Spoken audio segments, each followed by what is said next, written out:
Hello friends, welcome back to my YouTube channel. Usually ನಾನು ತಿಂಡಿಗೆ ಈ ದೋಸೆ, ಇಡ್ಲಿ ಆ ತರದ್ದು ಏನಾದ್ರು ಮಾಡ್ತಿರ್ತೀನಿ. ಇವತ್ತು ಶನಿವಾರ ಆಗಿತ್ತು, ಹಾಗಾಗಿ ಇಡ್ಲಿ ಹಿಟ್ಟು ಬೇರೆ ವೀಕೆಂಡ್ ಅಲ್ವಾ, ಇಡ್ಲಿ ಹಿಟ್ಟು ಬೇರೆ ಖಾಲಿ ಆಗಿತ್ತು.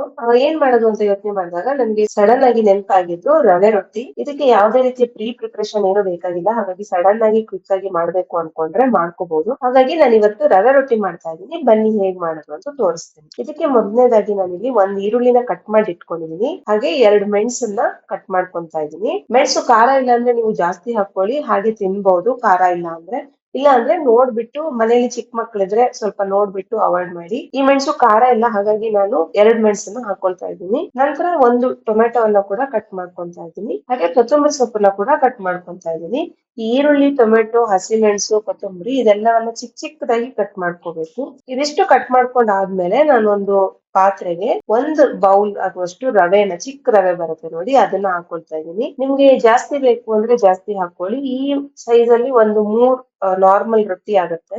ನಂತರ ಇದಕ್ಕೆ ಕಟ್ ಮಾಡ್ಕೊಂಡಿರೋ ಈರುಳ್ಳಿ, ಟೊಮೆಟೊ, ಹಸಿಮೆಣಸು, ಕೊತ್ತಂಬರಿನ ಹಾಕೊಂಡು, ನಂತರ ಸ್ವಲ್ಪ ರುಚಿಗೆ ತಕ್ಕಷ್ಟು ಉಪ್ಪನ್ನ ಇವಾಗ್ಲೇ ಹಾಕೊಂತಾ ಇದ್ದೀನಿ. ಇದಾದ್ಮೇಲೆ ಸ್ವಲ್ಪ ನೀರನ್ನ ಸೇರಿಸ್ತಾ ಹೋಗ್ತೀನಿ. ಒಂದೇ ಸಲ ನೀರ್ ಹಾಕೊಂಡ್ರೆ ಹದ ಗೊತ್ತಾಗಲ್ಲ. ನಂತರ ಇದಕ್ಕೆ ನಾನಿಲ್ಲಿ ಸ್ವಲ್ಪ ಕಾಯಿನ ತುರಿದಿಟ್ಕೊಂಡಿದ್ದಿತ್ತು, ಹಾಗಾಗಿ ಆ ಕಾಯಿನ ಇಲ್ಲಿ ಹಾಕೊಳ್ತಾ ಇದ್ದೀನಿ. ನೀವು ಜಾಸ್ತಿ ಕಾಯಿನ ಹಾಕೊಳ್ಳಿ, ತುಂಬಾ ಚೆನ್ನಾಗಿ ಟೇಸ್ಟ್ ಬರುತ್ತೆ. ನಂತರ ನೀರನ್ನ ನೋಡಿ ಹಾಕೊಳ್ಳಿ. ಹಾಗೆ ನೀವು ಕಲ್ಸೋವಾಗ ಈರುಳ್ಳಿ, ಟೊಮೆಟೊ, ಹಸಿಮೆಣಸು ಏನಿರುತ್ತೆ ಅಲ್ಲ, ಅದನ್ನ ಸ್ವಲ್ಪ ಚೀಡ್ಬಿಟ್ಟು ಕಲ್ಸ್ಕೊಳ್ಳಿ. ಯಾಕಂದ್ರೆ ಇದು ಚೀಡ್ದಾಗ ಅದ್ರ ಟೇಸ್ಟ್ ಕೂಡ ತುಂಬಾ ಚೆನ್ನಾಗಿ ಬಿಟ್ಕೊಡುತ್ತೆ. ಹಾಗಾಗಿ ಆದಷ್ಟು ಚೀಡ್ಕೊಳ್ಳಿ. ಅಂದ್ರೆ ಮಕ್ಕಳಿಗೆ ಚೀಡ್ಬಿಟ್ಟು ತಿನ್ನಿಸ್ತೀವಲ್ಲ, ಆ ರೀತಿ ಚೀಡ್ಕೊಂತ ಕಲ್ಸ್ಕೊಳ್ಳಿ. ನಂತರ ಇದು ರೆಡಿ ಆಗಿದೆ. ಇವಾಗ ನಾನು ಇದನ್ನ ಮುಚ್ಚಿ ಒಂದ್ 10 ನಿಮಿಷ ಸೈಡಿಗೆ ಇರ್ತೀನಿ. ನಂತರ ನೋಡಿ, ಇವಾಗ ಒಂದ್ 10 ನಿಮಿಷ ಆಗಿದೆ. ಇನ್ನೊಂದ್ಸಲ ಚೆನ್ನಾಗಿ ಇದನ್ನ ಕಲ್ಸ್ಬಿಟ್ಟು ನಂತರ ನಾನು ಒಂದು ಕಾವಲಿನ ಇಟ್ಕೊಂತಾ ಇದೀನಿ. ನಾನಿಲ್ಲಿ ದೋಸೆ ಕಾವಲಿನ ಯೂಸ್ ಮಾಡ್ತಾ ಇದೀನಿ. ನಿಮ್ ಹತ್ರ ರೊಟ್ಟಿ ಕಾವಲಿ ಅಥವಾ ದೋಸೆ ಕಾವಲಿ ಇದ್ರೆ ಯಾವ್ದಾದ್ರು ಮಾಡ್ಕೋಬಹುದು.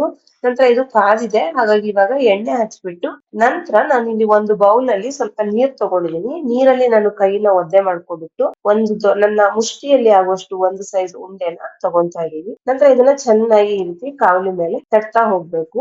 ನಿಮ್ಗೆ ಕೈಗೆ ಹಿಟ್ಟು ಅಂಟುತ್ತಾ ಇದೆ ಅನ್ಸಿದ್ರೆ ನೀವು ಒಂದ್ಸಲ ನೀರಲ್ಲಿ ಸ್ವಲ್ಪ ಕೈನ ಒದ್ದೆ ಮಾಡ್ಕೊಂಡು ಮತ್ತೆ ತಟ್ಕೊಂತ ಹೋಗಿ.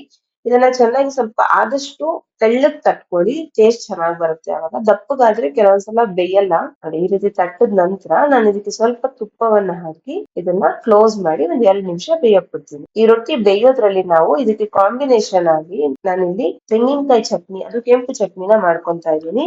ಇದಕ್ಕೆ ನಾವಿಲ್ಲಿ ಇವಾಗ ಸ್ವಲ್ಪ ತೆಂಗಿನಕಾಯಿ ತುರಿನ ಹಾಕೊಂಡು, ಅದಕ್ಕೆ 1 2 ರಿಂದ 3 ಬ್ಯಾಡಗಿ ಮೆಣಸು, ಹಾಗೆ ಸ್ವಲ್ಪ ರುಚಿಗೆ ತಕ್ಕಷ್ಟು ಉಪ್ಪು, ನಂತರ ಹುಣಸೆ ಹಣ್ಣನ್ನ ಹಾಕೊಳ್ತಾ ಇದೀನಿ. ಒಂದು ಚಿಕ್ಕ ಸೈಜ್ ಹುಣಸೆ ಹಣ್ಣನ್ನ ಹಾಕೊಂಡು ನಂತರ ಇದಕ್ಕೆ ಕೊತ್ತಂಬರಿ ಸೊಪ್ಪನ್ನ ಸ್ವಲ್ಪ ಹಾಕೊಂಡೆ. ಹಾಗೆ ಕರ್ಬೇವಿನ ಸೊಪ್ಪನ್ನ ಹಾಕೊಳ್ತಾ ಇದೀನಿ. ನಿಮ್ ಹತ್ರ ಇದ್ರೆ ಹಾಕೊಳ್ಳಿ, ಇಲ್ದೇ ಇದ್ರೆ ಪರವಾಗಿಲ್ಲ. ನಂತರ ಇದಕ್ಕೆ ಸ್ವಲ್ಪ ನೀರನ್ನ ಸೇರಿಸ್ಬಿಟ್ಟು ಇದನ್ನ ಕಡಿಯಾಗಿ ದಪ್ಪಗೆ ಹರ್ಕೊಂಡೆ. ಚಟ್ನಿ ರೆಡಿ ಆಗೋದ್ರಲ್ಲಿ ನಮ್ಮ ರೊಟ್ಟಿ ಕೂಡ ರೆಡಿ ಆಗಿತ್ತು. ನೋಡಿ, ಈ ರೀತಿ ಆಗಿದೆ. ಇವಾಗ ನಾನು ಇದನ್ನ ತಿರ್ಗಿಸಿ ಹಾಕೊಂಡು ಇವಾಗ ಒಂದ್ 2 ನಿಮಿಷ ಬಿಡ್ತೀನಿ. ಇವಾಗ ಮುಚ್ಚೋ ಅವಶ್ಯಕತೆ ಏನಿಲ್ಲ. ನೋಡಿ, ಇವಾಗ ಆಗಿದೆ. ಇದಕ್ಕೆ ಕೆಂಪು ಚಟ್ನಿನ ಕಾಂಬಿನೇಷನ್ ಆಗಿದ್ರೆ ಸೂಪರ್ ಆಗಿರುತ್ತೆ.